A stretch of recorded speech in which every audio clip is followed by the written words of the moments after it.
Peter Serafinowicz might have the thankless title role of this TV year.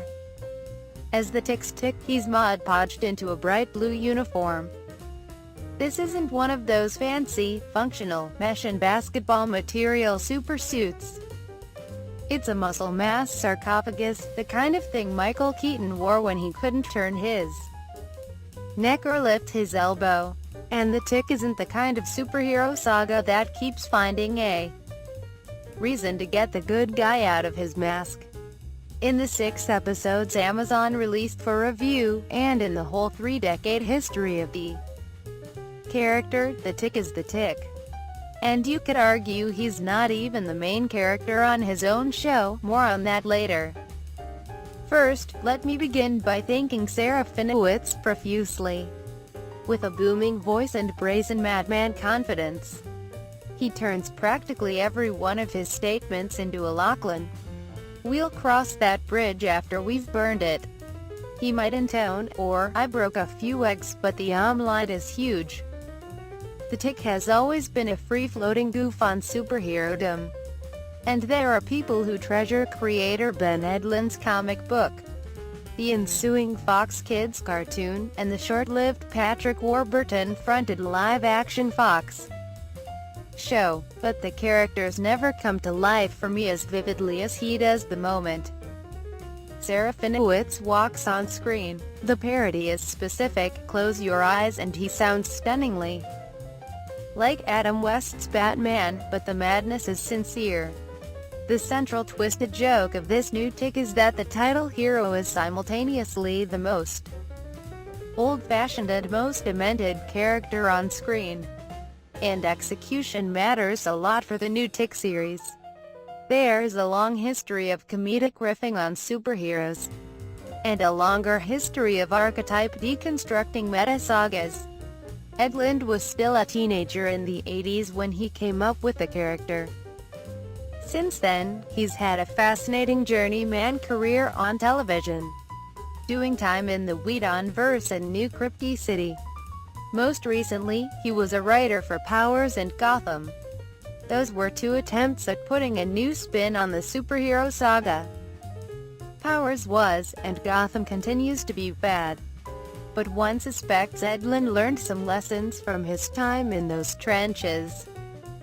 The new Tick is set in a world full of superheroes, presided over by century-old Superman analog Superior Brendan Hines, marvelously inhuman. When the show begins, we're following lone or sad sack Arthur Griffin Newman.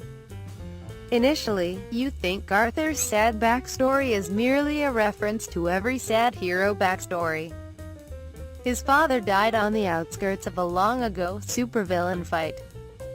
But then you realize Arthur's sad backstory, and his whole hacker psychotic state of being, is a vastly more specific reference. The Tick appears, seemingly out of nowhere, and begins following Arthur everywhere.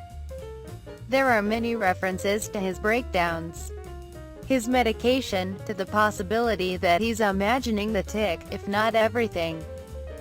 Yes, the pilot episode of The Tick is so completely a super-powered riff on Mr. Robot that I initially hesitated to even call it a parody. Suffice it to say, the second episode ups the ante on self-awareness, and makes me wonder if we've finally hit peak that one song by the Pixies everyone knows. Part of the problem with a self-aware superhero story is that every superhero story now is self-aware. Robert Downey Jr. turned Iron Man into a snarkbot peddling commentary on superhero tropes long before Deadpool. The latest trailer for Justice League climaxes with the kind of Batman vanishing gag that viral comedy videos were rocking last decade. But so far, the Tick works. Maybe it's because Edlund has grown up over the last 3 decades as a creator and consumer of superhero stories. Maybe it's because the specific flow of superhero TV shows has become so cemented in pop culture, with the interconnected narratives of the Arrowverse and the prolonged origin stories. leading into Defenders. Or maybe it's because Edlund and his collaborators have found the just right mix of dark humor and inventive world-building. Arthur and the Tick have a season-defining journey, with a mystery and a clear-cut goal, involving Arthur's discovery of a supersuit and his search for a supposedly deceased ultravillain called the Terror. The Terror is played in flashbacks by Jackie Earle Haley. And although the Watchmen actor is having a wild time, his first scene is also genuinely freaky.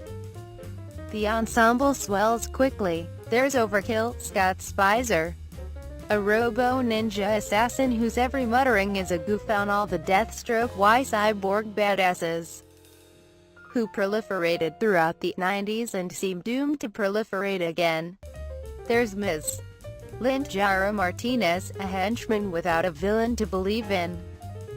Martinez's oddly poignant slow burn is one of the most unexpected charms of the show. I wouldn't be surprised if this season is meant to double as her origin story. Wouldn't be surprised / I hope so.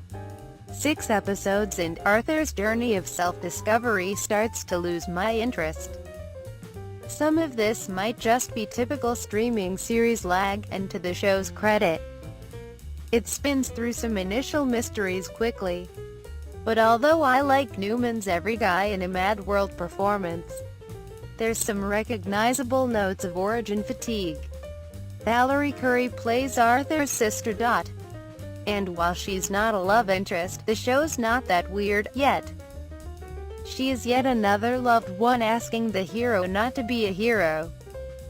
Halfway through the season, it remains unclear just how much the Tick wants to have its cake and eat it, too, poking meta fun at the hero's journey while also following that well-trod path.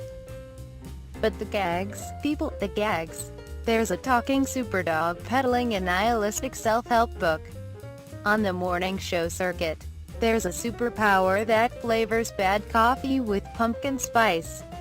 There's an exploration of bureaucracy in the world of superheroes that implies a whole separate David Simon worthy spin-off. There's Sarah Finowitz, a true delight. And just when I was starting to get bored with how every episode ends on a cliffhanger, Episode 6 ends with someone yelling, "Cliffhanger."